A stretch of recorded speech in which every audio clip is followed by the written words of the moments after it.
Boom. This hangout on air is live. What's going on, guys? It's JAHRONMON and Nightwing was good. And today on WearTesters Trash Talk, we're going to be talking about the recently surfaced Kyrie 3. We were going to talk about the AD. We might a little bit later, but for right now, we're going to talk about the Kyrie 3. Let's just get straight into it. Let's not waste any time. What was the initial thought when you saw it as I bring it up on the screen? Look a little bit like the Mellow M6, or maybe it was the M3. One of them. I don't remember. But I'm not feeling them. Once again, I don't like the design personally of any of the Kyrie models. And a lot of times the tech specs I'm not into either. The traction on these guys, though, looks great. And then the materials, once again, might fool me because they look great, just like the last two models. They look like a really nice mesh. But if there's plastic underneath that stuff, man, I'm going to be pissed, dude. Like, you know, not like pissed, like I'm so angry or anything, but it's just going to be like another, like, man, come on, dude, you know? So you're going to be pissed. I'll just be disappointed because they could do so much better. And it's like, yeah. I don't understand the plastic under, like, don't give me mesh plus plastic underneath it. Like, don't hide the plastic. Just like, if it's going to be all fused, then let it be fused, you know? Okay. So look at the toe. It's exactly like the Kyrie 2, right?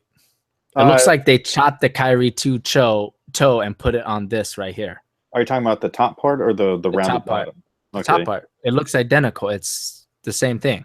And then from that fly wire area, it's almost, I want to call it the midfoot. The end of the forefoot beyond is where everything's pretty much new. Well, that portion looks interesting because it wraps around up into the tongue. Yes. You see that? So yes. it looks pretty neat. It does look out of place to me. Like that's part of that looks like a different shoe. Yeah. To the rest of it, it's weird. The funny thing is that that's a stress zone. So it's kind of like, which is why the fly wire is there, but it also is made with foam. So I'm kind of like, why is the foam part of the stress zone when that should be a firmer material? And then maybe the toe should be foam or whatever. But you know, that's the most interesting feature of the shoe so far to me, besides whatever that plasticky, you know, mystique looking stuff is on the back. Oh, good call. Does look mystique-y. Yeah. You said it looks like the Mellow M6. Is that what you said? I think that's what I don't agree. I think it looks more like an old LeBron shoe. Like that's the first thing I thought of. You know, like not the Zoom generation, but something like that. Yeah, no, they look like the M6 to me. They got that stress zone is right there. Yeah, that's the only thing that I could see. But that's the part that like it just looks like it. And what are people saying? The LeBron 6? I don't even remember what those look like. No, they're saying it looks like a early LeBron shoe, like the Zoom generation, like the early ones, the 2, 3. Yeah, so the LeBron 3s are dope. Yes. Don't diss those with saying these look like that. You know, now that you bring it up, well, there is fly wire in that forefoot, and this would be the first time there's fly wire in a Kyrie signature model.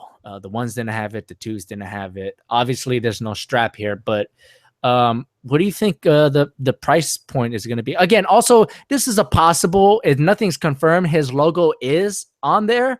I found interesting that look right underneath the logo. It looks like someone peeled off another logo and then put that Kyrie tab on it. Look, it looks like an ace to me.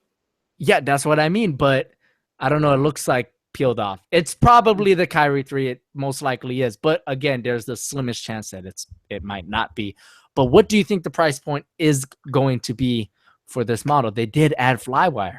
What's the price of the 2? $120. So these would probably be like $125. Okay, so $5 more, you think? I think so. Nike right now knows that they can't overprice their stuff. Like they're in a weird spot right now. So that's just my. The prices are kind of coming down, but totally. The only one that they can price somewhat high is going to be LeBron, because he's the championship athlete. Even though Kyrie is too, but he's not, you know, the great one or whatever they call him, the king. So that's the only thing is that I know that they're aware that they cannot overprice their stuff right now. Well, he is a really, the Kyrie thing came in and he was like, he wasn't supposed to replace Kobe, but Kobe was retiring. So they wanted that third signature athlete that was active. Correct. An encore athlete. To me, Kyrie is possibly one of the best, if not the best, current point guard right now in the NBA. He doesn't play traditional point guard where, he's dishing and stuff, but that guy can kill it. Well, like I would not. That's one guy, dude, where I'm not trying to go up against him one-on-one, like ever. I want to go up against Jeremy Lin. He's pretty good at basketball. And that's what I'm saying, though, is that compare him to Kyrie. Yeah, but compare Jeremy Lin to Kyrie, dude. No, I know. I'm not. There's no contest. Like, he's one of the best point guards. Him and Chris Paul, probably two of the best point guards in the league right now. Well, yeah, but I could name. I think is Kyrie better than Chris Paul at this moment? The way they're playing right now, Chris Paul is a ballin'. I would still see. That's the thing, is that I have a hard time because I still pick Chris Paul as as the best point guard. Okay, and then James Harden is technically a point guard, and he's a ballin'. Yeah, ballin', Chris. He's a ballin'. Yeah, but look, I'm not gonna pick. Look, I like James Harden on a personal level. Lillard is a ballin', but he did get smacked by Chris Paul. Dude, Chris Paul's always been like a great point guard. Kyrie is like that. He reminds me of a young Chris Paul. Oh, and also Steph Curry has been a ball in these past two games. He just broke the record, and then he went off in Denver. No. I'm not taking anything away from any of the other point guards. Just to me, if I were to pick 2 point guards in the NBA right now to have on my team, who would it be?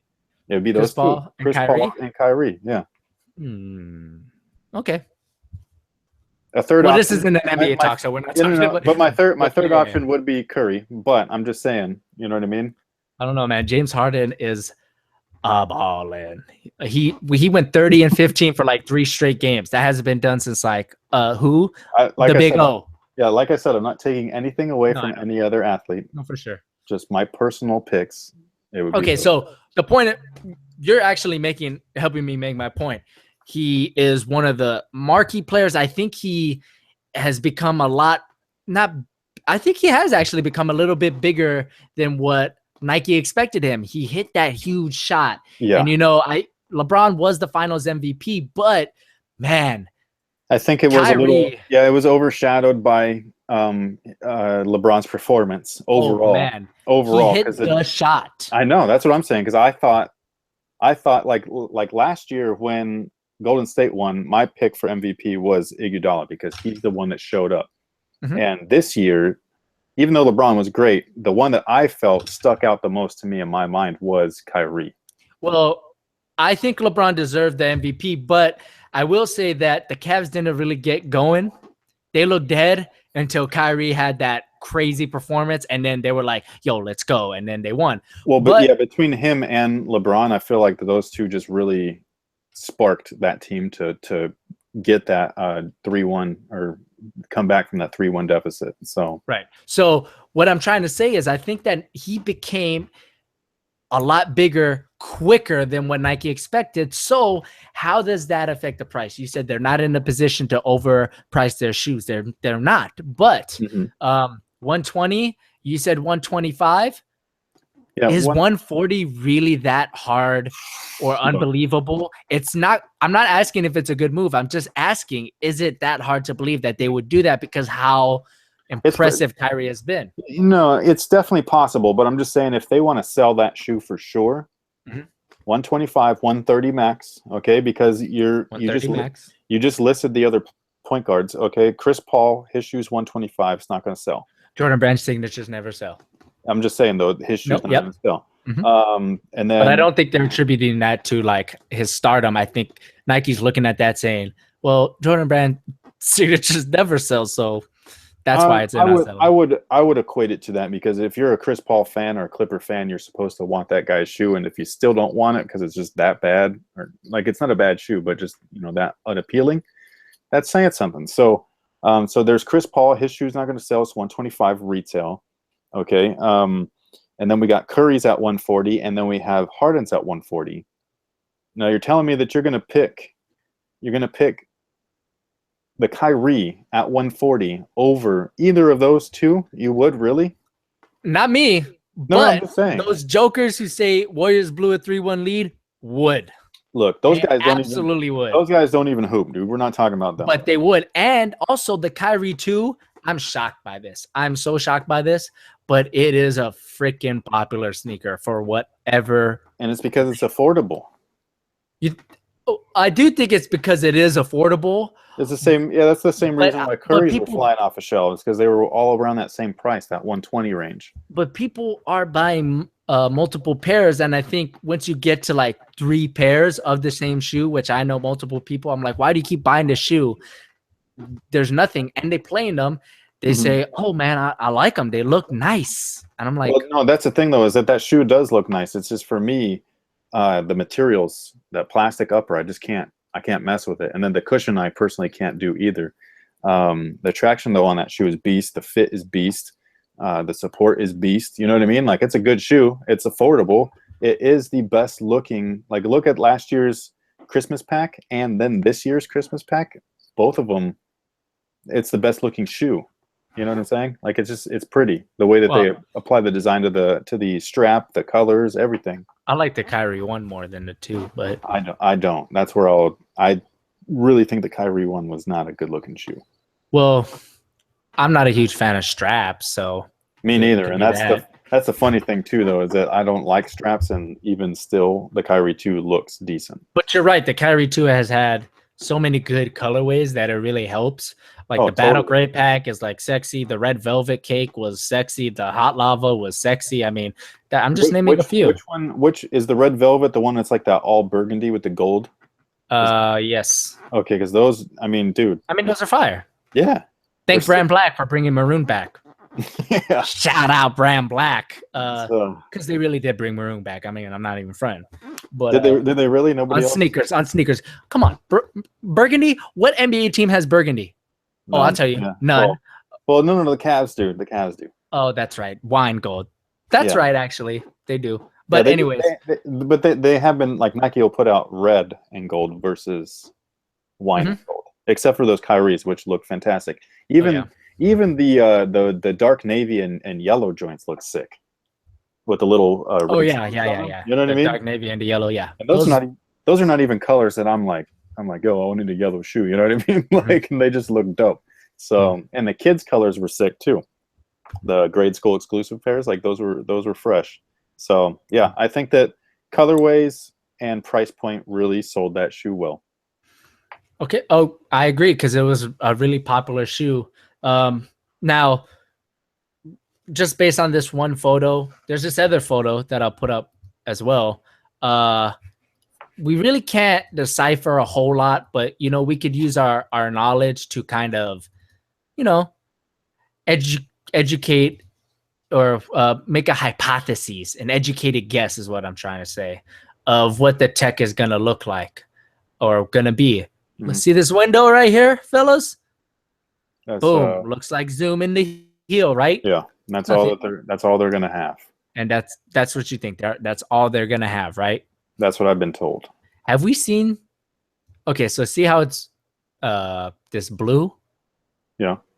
Do you think that's just for looks? Yeah, that's just lateral traction. Okay. It looks like it dips in though. No, that's just lateral traction. But that's not going to touch anything. Kind of looks like nipples. That's what I'm saying. Inverted nipples. Yeah, it looks like a. Those are areolas. Okay, and they dip in. The orange part's the areola, and then. I see. Like, you're going big picture. Yeah. No. We're going porn star here. No. This is the tit, and this is the areola. Okay. All right. I for a glimpse, I saw what you were saying, but then I was like, wait, no. It's either that or it's like a superhero mask, like a really bad one. like actually kind of like Deadpool's mask. Kind of, yeah, or like Yeah. Owl Man or something stupid. You know what I mean? Okay, so yeah, that's what we think the cushion is going to be. Heel in the or zoom heel and nothing in the forefoot. Yeah. But you know, I saw in a comment someone said they should just put full length zoom. Dude, remember the first Hyper Rev? Yes, they should, but I don't know why they just don't keep doing that. But do they? Yeah, that's true. Actually, I can't defend them. They should do that. Okay, yeah. Traction. And those were cheap. They were cheap. Those are cheap. 100, right? They were $100, man, or 110. 110, yeah. Those are good. Okay, so traction, blade traction. Well, herringbone right here. Look, see. Oh yeah, like really big herringbone. Giant herringbone, yeah. Tight but big. And it's everywhere. And it's everywhere except right here, which cool. Shouldn't cause problems, but yeah. No. As you can see here in the heel, and you can see those pods, the tits, if you will. Those are where Kyrie shifts. Those are his rocking points. So. And they still got that extreme rounded out. So it's not just rounded. It's like exaggerated rounded. It's very pronounced. And I like that. I think it looks cool. And I think did you play in the Kyrie too? No, I don't like them. Well, I don't like them either, but it still made me curious. So I played in them. So I was just wondering. How was that feature? It was not bad. It was kind of interesting, actually. Yeah. So it doesn't fit your play style, but that's the thing, is that you're very heavy footed. So that's why I'm like, you really weren't curious at least to try it out. Because I think that you might. I don't like the shoe. I don't know if you'd like it just because you like more plush cushion, and that definitely wasn't plush. But I would like to see somebody with your heavy footed quickness play in that shoe. So yeah, there you go. There's the traction. That we talked about the cushion. We talked about what we think the price point is going to be. But so the expected release date, I looked around. There's nothing official, but January is what they're saying. Is it just me, or have the signature releases been kind of different this time around? Well, they were supposed to be around, like the KDs came out around the same time as last year's, around the summer. Because they've been spreading them out. Because when they were releasing them all at once, they weren't doing well sales wise because they were competing against themselves. Right. So they started to spread them out. LeBron's shoe is the one that's missing from the lineup because Kyrie, Kyrie's coming out around the same time. There's going to be the Christmas drop. That'll be the soft launch, and then in January, February, you'll get the real launch. And they do the same thing with Kobe's also. So LeBron's game shoe is supposed to have come out when the season started. We haven't even heard of the shoe. He's rocking those Soldier 10s. Because the LeBron, what are we on, 14? I think those got scrapped. I think that he did not like those. That's what I mean by he's rocking the 10s. Well, he clearly doesn't like the 13s either. Because as soon as he got his feet in those Soldiers, he totally ditched that shoe. Yeah, it was interesting. Duke just did a review on the Soldier 10. You did one too, right? Yes. What'd you give the cushion? What badge? I don't know. I did not like it though. I probably gave it a 6-man. And he gave it a bench initially because I make the scorecard for him. Okay. And I was like, really? It was that bad? Because I make sure if someone throws a Hall of Fame or a benched out, I'll ask them again, like, are you sure? Because we want to be liberal with those two badges, more so the Hall of Fame because, but also the bench, I want to make sure, like, yo, are you sure it was bad? He upped it to a 6-man, which I interesting because LeBron, needs cushion. And then I was like, well, the cushion, orthotics, and he probably has a different setup, just like how Kyrie does. Yeah, but logistically, the cushion is there. It's just really packed inside of this really dense, lightweight Phylon, which doesn't allow the cushion to do its job the way that Unlock Zoom does for Jordan Brand, right? And so it's great for having impact protection and court feel at the same time. It's the same thing why you don't like firm boost. Even though boost protects while firm, it doesn't give you that bouncy feeling that you want, right? No, it just doesn't boost you. It doesn't. It's not really going to boost you anything. The just, crazy explosive makes me feel like it's boosting me. Okay, well that's awesome, but it doesn't really do that. It doesn't really, but it makes you feel like it, and it makes you feel like it, but it doesn't. I guess, but look, That's just what I'm saying. yeah, but the thing is that the cushion's there. It's hindered, Okay. you know. So that's the main issue with the setup. So I think, hopefully next year they'll be a little bit better, or with the 14. I don't know what they're planning with the 14 because obviously those just they've hit a rail. Yeah. So the LeBron 14s are missing. You think they got scrapped? Mm-hmm. That'll be interesting. Well, it's funny because it's like how long are they going to be until they get scrapped? Like, is that going to be pushed to next year now? Because that messes with their whole release launch. Their lineup. I think if we were talking about KD or Kyrie or any other signature athlete out there, not named Kobe Bryant or LeBron, I think it would be different. But since it's LeBron, I think that they could drop his shoe like whenever. Okay. And I think that it's so weird because they could drop his shoe whenever, and I don't think it'll affect the sales, but I think his sales have been affected by LeBron, by what he wears, because he doesn't wear his stuff long enough. Like, no, I totally agree. That's something that I think. I don't know how to put this. So that's something that I think it's tough because that's where I think that Nike messes up a little bit with their marketing of the shoe, because the player is where you see it, right? Like me and you can say how good or bad a shoe is all day, and it wouldn't matter or be as impactful as if the athlete's just actually just out there wearing it, right? And on top of that, wearing the colorway that you can actually buy. So that's where I feel like Nike messes up a little bit, because they kind of like create a weird divide amongst their consumers and the product that, like the athletes are just so much better that they get the coolest stuff and you don't.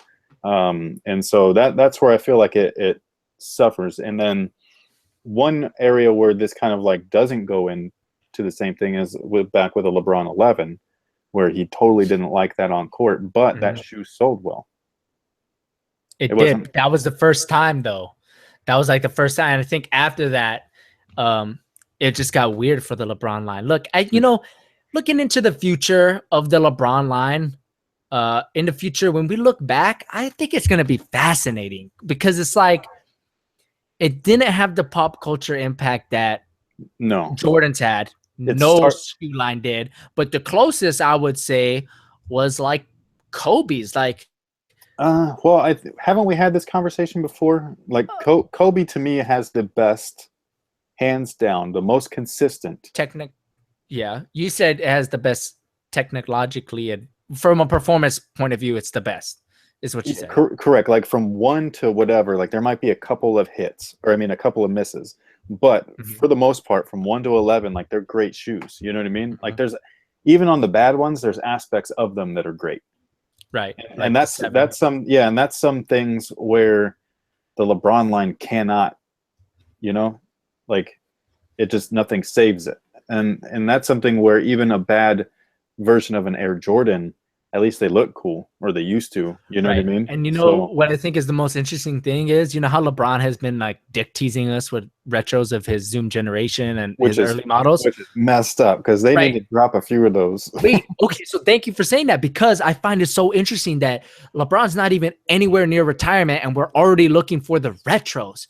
Were we doing that? Are trash. No, that's what I'm saying. That's why when we look back, it's gonna be fascinating, because when the Kobe 6 dropped, we weren't looking for the Kobe 4 back. We were like, oh, the 6. And then even with the 7, which kind of took a step back from the 6, definitely took a step back. I think it has to do with 5. I think it has to do with casual appeal, because if you look at the 1 and the 2 of the Kobe's, those were the last 2, or the only 2 that were made out of kind of like raw materials, like leathers and nubucks and stuff. So those 2 could be rocked off court. Like, tell me that Kobe 1's not beautiful. It's beautiful. You know what I'm saying? Like, and so that's where the LeBron 1, the 2, the 3, especially the LeBron 3, I think is a phenomenal looking sneaker. And then the 4 is when they got weird with the foam posit. I like how the 4s look. No, I think they look great, but only on court. Like just off court, they just look funny. You know what I mean? So they remind me of like a KG shoe, like like one of kind those of old flight posits. yeah, Yeah, no, I very totally. like whoa. Yeah, that could have been a KG shoe. It's flexible but Oh, for bulky. sure, You know what I mean? Like, sure. so. Yeah. But yeah, no, it's just, I think that it has to do with the materials. They just, some of them translate better.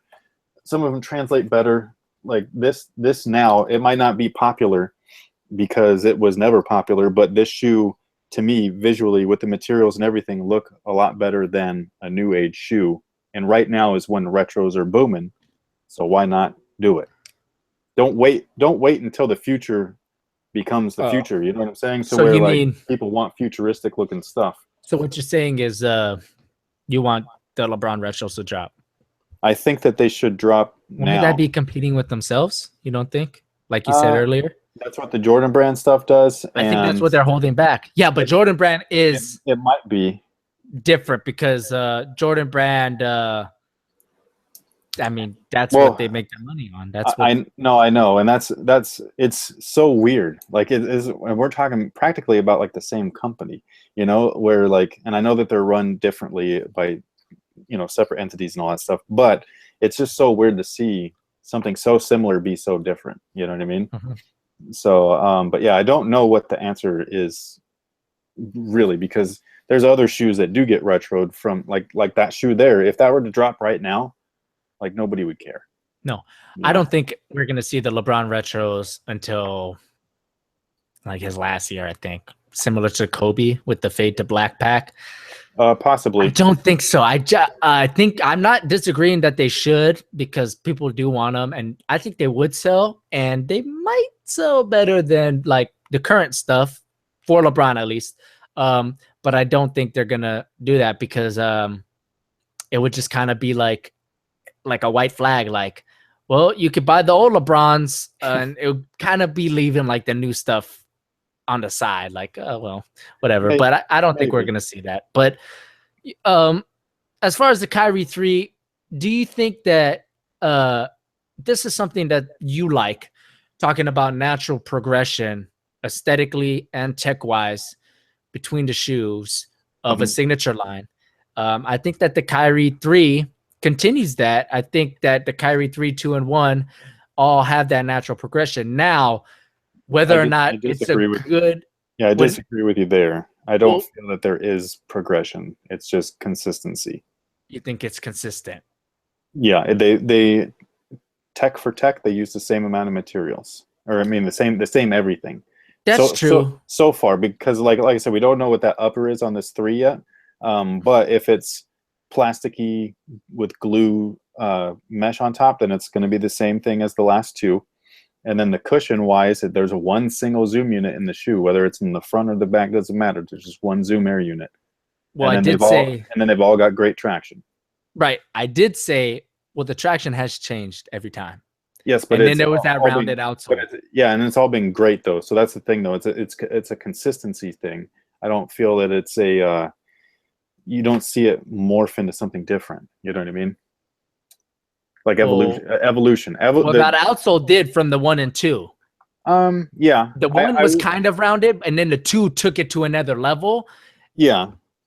I'm just saying though, tech wise, it's not evolution. Right. And I did say aesthetically and tech wise. Aesthetically, I think they have looked different enough from each other. Yeah. But not totally different and not totally the same. That's, I think, where the Kyrie does have a nice natural progression. I totally agree with the tech, what you're saying, but and I think that it's great that visually they are able to do that. That's something that Leo Cheng does really well, actually, is that he's able to go between designs. He jumped the ship a little bit with the KD, but he used to with that line specifically, where you would go from one shoe to the next, and it wouldn't be a jarring change. You know what I mean? And so it was well accepted. That's something that Tinker did really well with the Jordan line, where every Jordan you can kind of see the little influences from the model from the previous year into the new one, and it was just really cool. So that's where visually you can see that transition, or that what do we call it? Evolution. Evolution. Yeah. Okay. So that we pretty much talked everything about the Kyrie. We got off topic with the LeBron. Let's get some quick subjects in here that I'm seeing in the chat just kind of wrap things up, I want to ask you, man, Lunar. Mhm. Lunar's not what it used to be. When is Nike gonna bring us something new? Look, Lunar Lawn, or originally it was called Lunar Foam, and it was debuted in the Hyperdunk 2008 and the Kobe 4. It was awesome until it wasn't. So it bought about very fast. However, I do feel that that was more so of it molding to your foot shape, which is great. Some people didn't like it. Now, then they went from that to Lunar Lawn, and the best implementation of that was with the Flywade. Do you remember that shoe? Yes. Flywade 2, actually, not the 1. The 1 didn't have it, but the Flywade 2 from Jordan Brand, that's freaking lunar, dude. Like that stuff was so bouncy and it felt great. Man, it was awesome, dude. Like I wish I still had my pair. Though that shoe just in general was awesome, and then the way that the Lunar was implemented on that was so dope. Every Lunar foam from then on has gotten just kind of like less and less lunary, you know? Like I don't know how to. It's like how you're saying like the boost doesn't boost you. Like Lunar definitely, like you don't feel it. You know, there's nothing there. It almost feels like you just got like if you pull out. I don't have one right near me, but if you were to pull out the midsole of the basic Kobe EM, right, the 11, or say the Mentality, that feels just like a cheap, you know, lightweight foam. But then if you pull out the Flyknit version with the heel zoom in it, that foam or that Lunar feels more kind of rubbery. You know, it feels like it's got a little bit more bounce to it. So they're doing something to where they're making it lunar enough, but not quite, you know? Right, but look, everyone's complaining about how redundant Nike basketball is getting.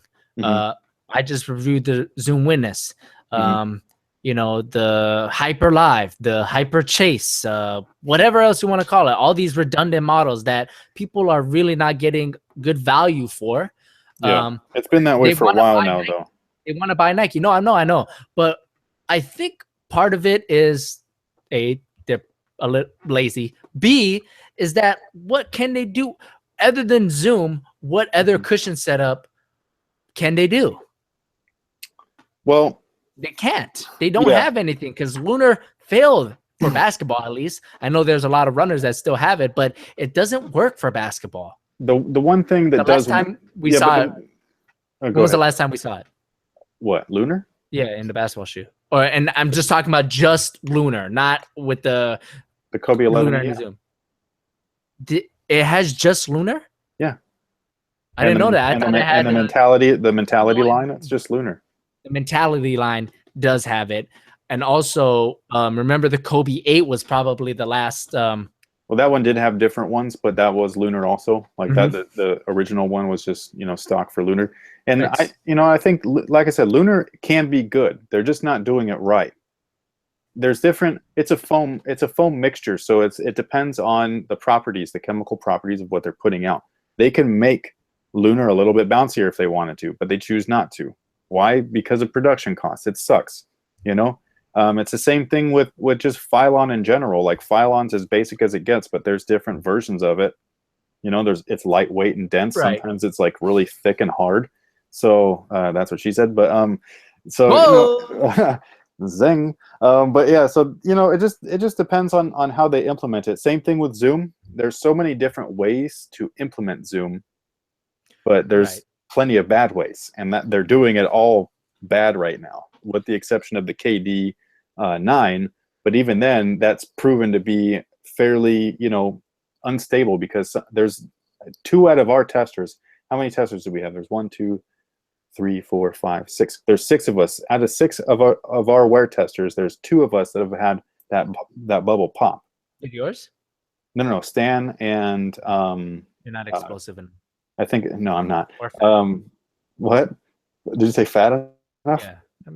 Okay. So, but yeah, so Stan's popped on him, and then I can't remember who else. Maybe it was Jordan or. Whoa! No, it wasn't Jordan. It was Quick Kicks. Oh, really? Yeah, and so he's tall, and I wouldn't say he's explosive, but he moves, you know. And okay, so yeah, that's two out of our testers.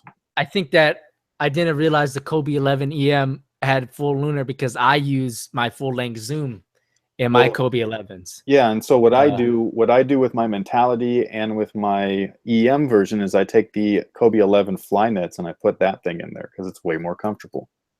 Oh, really? And that's lunar done right though. Like I said, it's feel them together. They still last? Well, you haven't played a lot in them, so I wonder how long that would last. Oh no, my first ones, because I've tested all 3 shoes and I put the same midsole in each one of them, and yeah, and it feels great.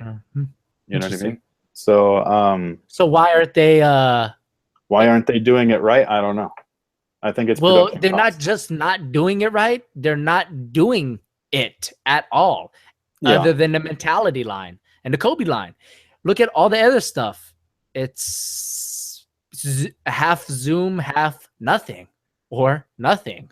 Yeah. So I feel like that's part of the redundant. I wonder. I think that people are going to bring something new. See, that's the thing though, is that I think people have gotten. I don't know how to explain it, but people have too high of expectations from some of these brands because they all have a marquee piece of tech. You know, like back in the day, Reebok had Hexalite until they had DMX. Okay, and then even then, it's only been those 2. Adidas has only had EVA, and then they did Adiprene, Adiprene Plus, which are just different versions of EVA, different chemical mixtures, and then they just did Boost. Okay, and then Under Armour messed up too because they got Micro G, some of the best shit available, and then they took it back with Charge. You know what I mean?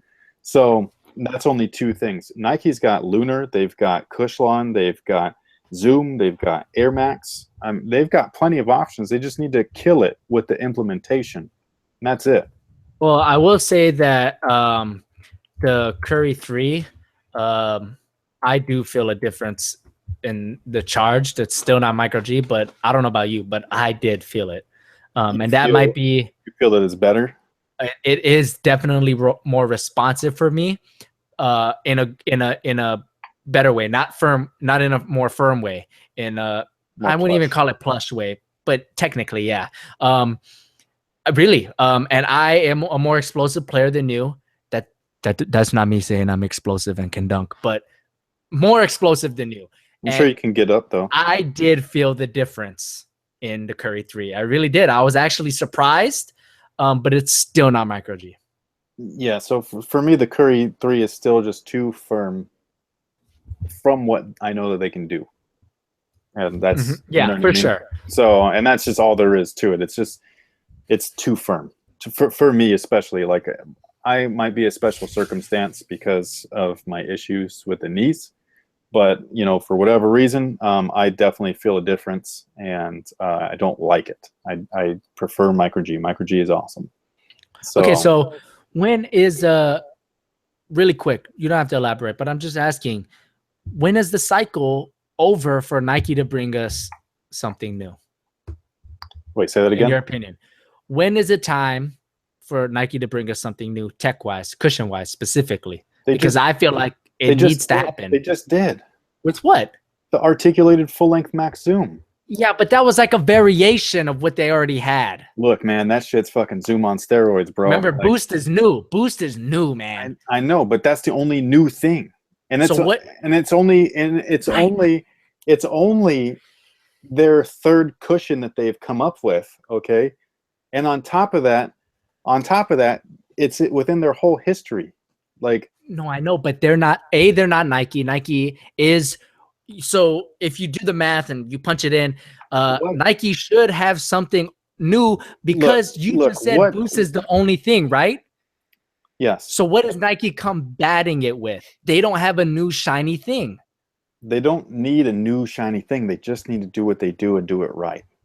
I don't think that. I think that it'll work for people like us.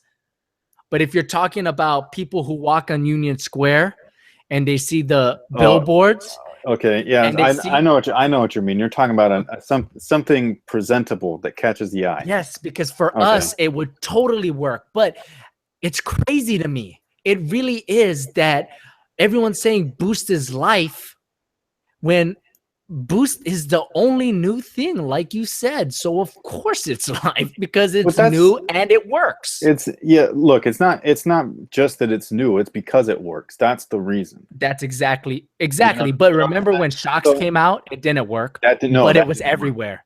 I know, and that's a great Everyone wanted to marketing. try That's it. a great marketing gimmick. You know what I mean? You're not even doing that though. Well, you know, what I Nike. mean? Yeah, I know. Look, Nike's coming out, and I'm not trying to make excuses for Nike. I'm just saying that it's not Oh, that you would be bad. the last. I know. But I'm just saying that it's not that bad if you're looking at it clear-headed. If you're looking at it the way that you're talking about, which I didn't know that that's how you were looking at it. I thought you were talking about from performance. But if you're looking at it from you're walking down the street and you see, whoa, what is that? Yeah. You know what I mean? Like that. It's been a while. It has. The last thing that they did was the Flynet. The Flynet's the last eye-catching thing where people on shelves were like, what is that? You know what I mean? So it's time, in my opinion. Maybe that at that summit where they unveiled the KD9, they the man, I can't remember what that shoe is, but with the weird air unit. You know what I'm talking about? Oh yeah. It's like a weird flexible, all kinds of weird Air Max in there.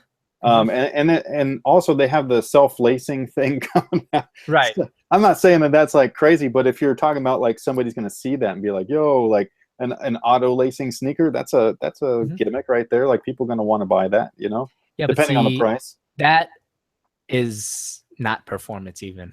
No, so not yet. Not yet. And I think it'll be a while before, because for sure Adidas tried to do that first and it just didn't work both times. They did it once with the T-Mac with a little ratchet thing in the back, and then they did it another time the T-Mac. Yeah. And then they did it another time where they put a computer chip in the shoe, and it, like, I don't even know what the hell it did. That thing cost like $300, and it was supposed to adjust the cushion while you were moving. Remember that shoe? Yeah. Fail.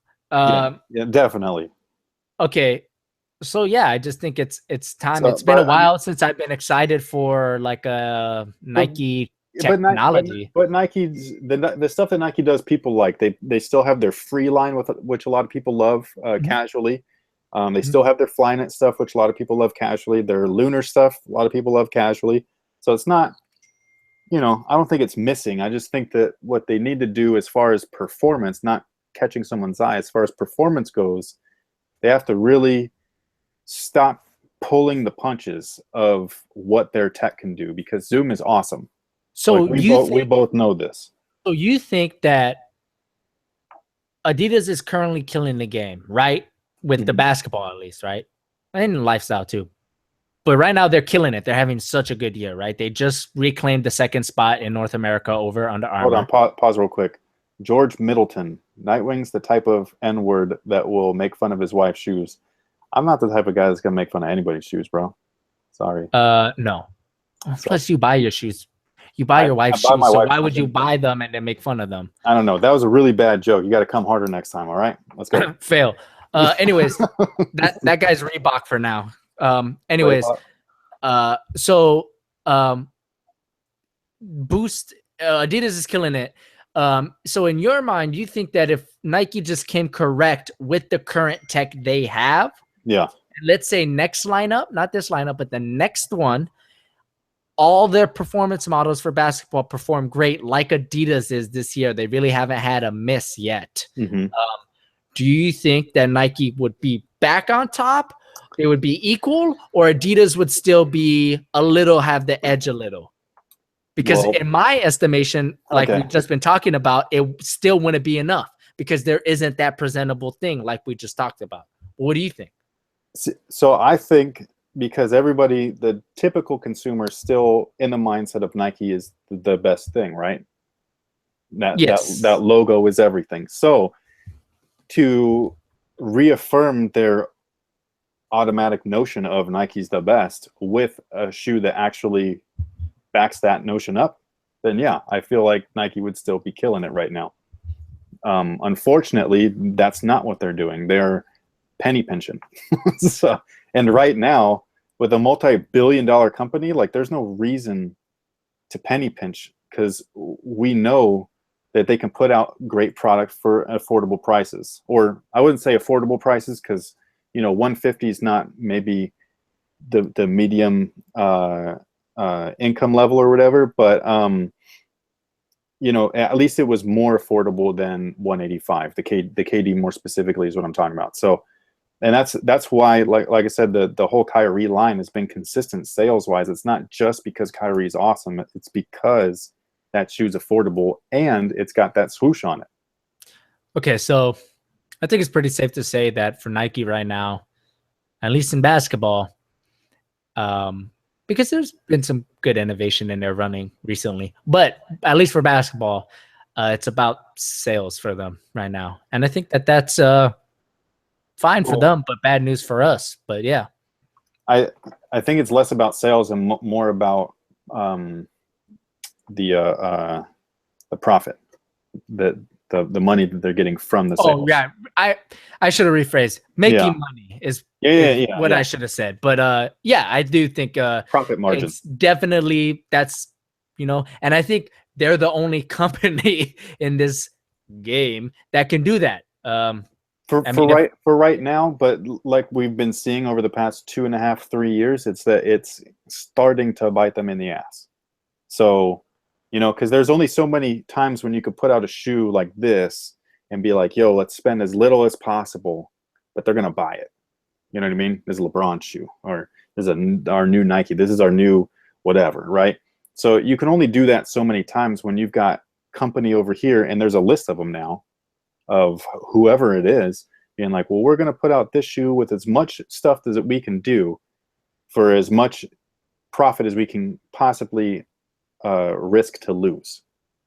You know what I'm saying? You know what I would like to see happen, and we'll end on this because we're over, but what I would like to see happen is something similar to the movie industry, where an independent filmmaker makes a movie and then a bigger company buys that movie, and then that's their movie now.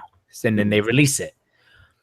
Wow, wouldn't it be cool if it wouldn't be cool, but it would be interesting to see if like Nike just bought, like in an alternate reality, in a multiverse, they just bought the Crazy Explosive. They just bought Boost. I don't want to see that. No, I know you don't want to see it. And they had the opportunity to buy Boost. That's what I'm saying. They passed on it, man. And I feel like that's just totally comes back to everything we talked about, is that they had that opportunity. Hey, let's get something new and let's, you know, push forward. And then they were like, oh, we don't have to.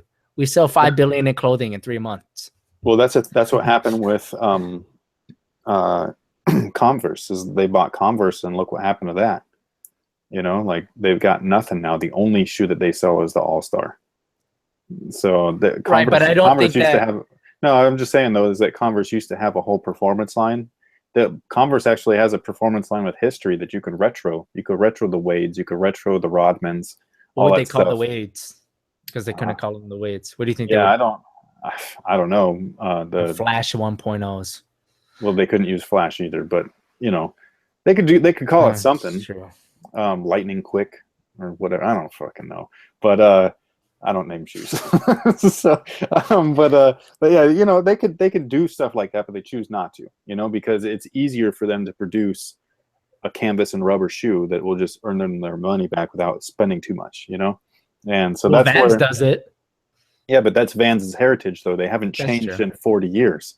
You know, like Converse really should have just. They could do that. They could do the Vans thing, but they don't. Well, they're starting to now, but then they think that they need to revamp it with like a Chuck 2, and they don't need to do that. Like, you know what I mean? Especially nobody in their right mind is going to pay $90 for some Chucks. That's a $40 shoe. You know, like so. Let's say a shoe company went out of business. Could then Nike buy their crap?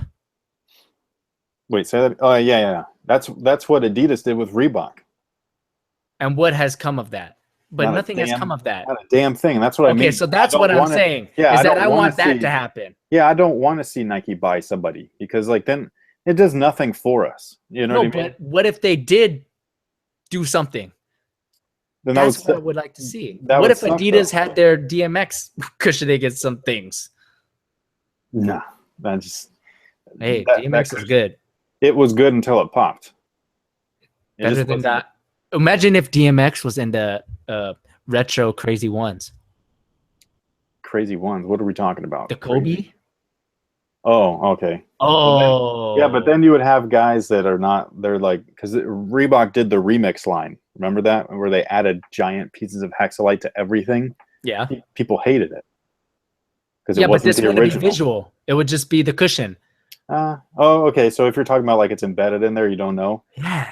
That would feel good, huh? Well, that's how I think that Jordan should do with some of their retros, where just take the 3 and the 4 and the 5, replace that polyurethane midsole with Phylon.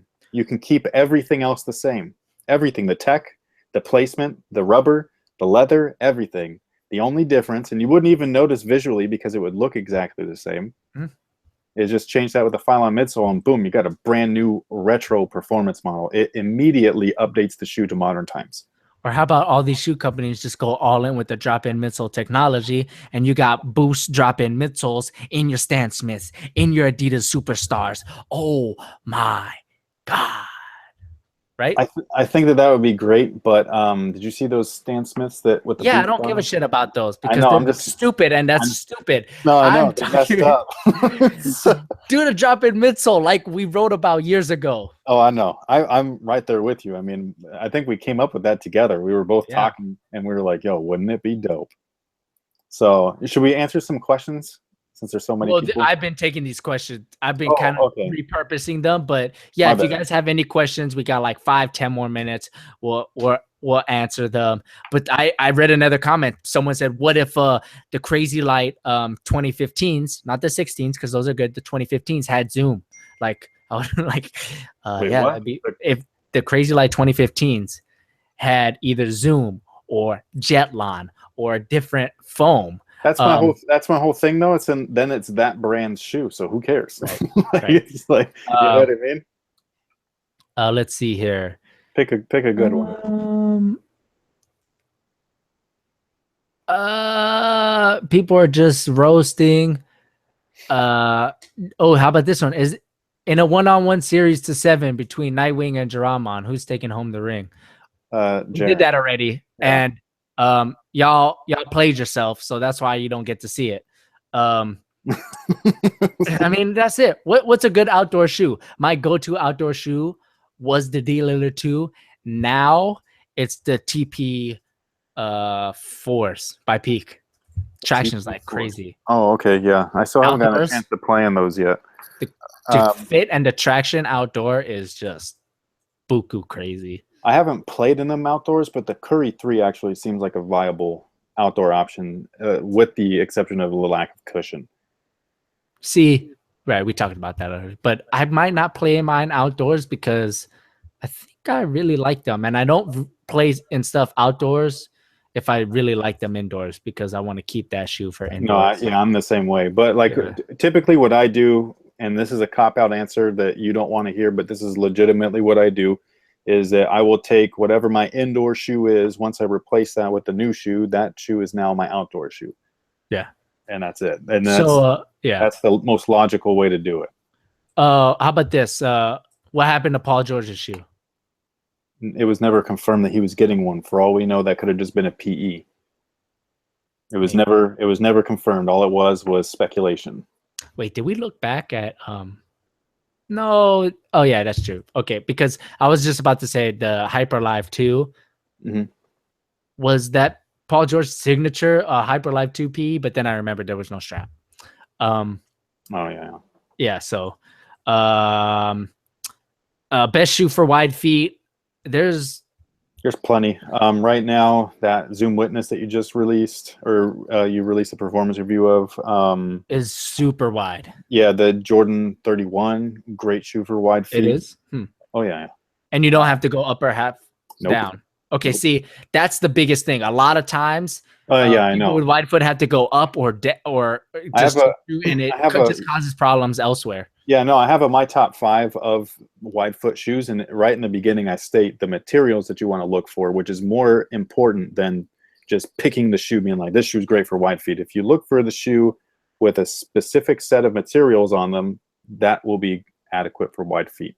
You got to educate yourself. It's that whole leading a horse to water instead of just giving it. You know what I mean? How about this? No. You have to play an entire season. I'm assuming NBA season, 82 games in either Skechers, Dada, Fubu, or Shaqs. Who you signing a deal with? Skechers. Skechers, Dada, easy for me. Fubu, or Shaq. I would probably go with Skechers too. They got the most Easy. money. Yeah, They got the most money, and I mean, it's got to be the most comfortable because they got the most money. Right? It's got to be the most comfortable. I think that their shoes are comfortable. They just so blatantly bite off other things. It's hilarious. Definitely. It's right on the borderline of freaking not being legal. Yeah, Williams in the chat says it was up. I don't know if do you remember him? Will from the Hoop Sessions. Oh yeah. So killer crossover. Yeah, I made an edit for that guy. Okay, let's see. Let's pick one more. Let's see. No, that's not a good one, man. Somebody says, would you ever go back to playing in retros for sentimental reasons? My answer is, if my knee was able to, yes. But when you get older, some things you just can't fucking control. I might play my Space Jam 11s. The new ones? Those ones feel good on feet. Because when I was a kid, this is the last thing we'll say. When I was a kid, I had those Playhouse, Playmate plastic hoops. The little types. It would go up to 6 feet. That's it. Yeah, I still have one. I would dunk on it and everything. And yeah, similar to yours, except yours got some crazy lights and crap on it and sounds. Anyways, same thing. I had the cassette tape to Space Jam. Okay. Oh, who didn't? Dude, we used soundtrack. We used to lower our rims just to listen to that. Be Real, Chris Rock was on there. I mean, it was just Busta Rhymes, Coolio. They were all on it. It was a great soundtrack. I used to go, I Believe I Could Fly, and I used to dunk on that hoop in slow motion, except that it was just, I would pretend I was in slow motion. I got the tape, and it's gonna be on the channel one day. As soon as I figure out how to convert tape to DVD, it's gonna happen. There's already stuff where you could do that. No, I know, but it's a big pain in my ass. And plus, the tape is buried somewhere deep in Hawaii. So, but that's why I want to play in my Space Jams, because man, it'll be like that was the one thing that was missing for me as a kid was Space Jams, the shoes Jordan wore. So. That's what I was saying earlier, though, is the athlete wearing its product is the best thing that can happen for the product itself. Mm-hmm. Nothing shouldn't be any other way. Exactly. Nothing else really matters unless you're a stickler for making sure that you save get the most bang out of your buck, and then that's where the reviews come in. But other than that, a hoop shoe is a hoop shoe. It's kind of like if the athlete doesn't wear it, that shoe is produced by that athlete, not starring that athlete, and it's directed by the designer. So it's just stupid. Anyways, guys, that pretty much takes care of this. We talked about a lot, but Kyrie 3 trash talk, Nike trash talk, all of that. Hope you guys enjoyed it. Again, there's a Doctor Strange trash talk that we did on Chris's channel, Nightwing2303. Y'all already know. Go check that out. Let us know what else you want us to talk about on Trash Talk. Be sure to head over to WearTesters.com and the new WearTesters channel, which is being uploaded with WearTesters news, similar to those short news videos you see all around the web these days, under 2 minutes about sneakers. The Kyrie 3 video just went up today. So yeah, check that out. Anything you got to say, bro? Highly recommend checking out that WearTesters news channel. It's just youtube.com/WearTesters. Jaron does a great job, not only just getting the news out, but also the editing's fantastic. The background music's great. So go ahead, check that out. Subscribe. There might be a giveaway soon, so subscribing to that channel would be worth your while. And thank you guys for watching. And as always, thanks for the support. So until next time. Peace.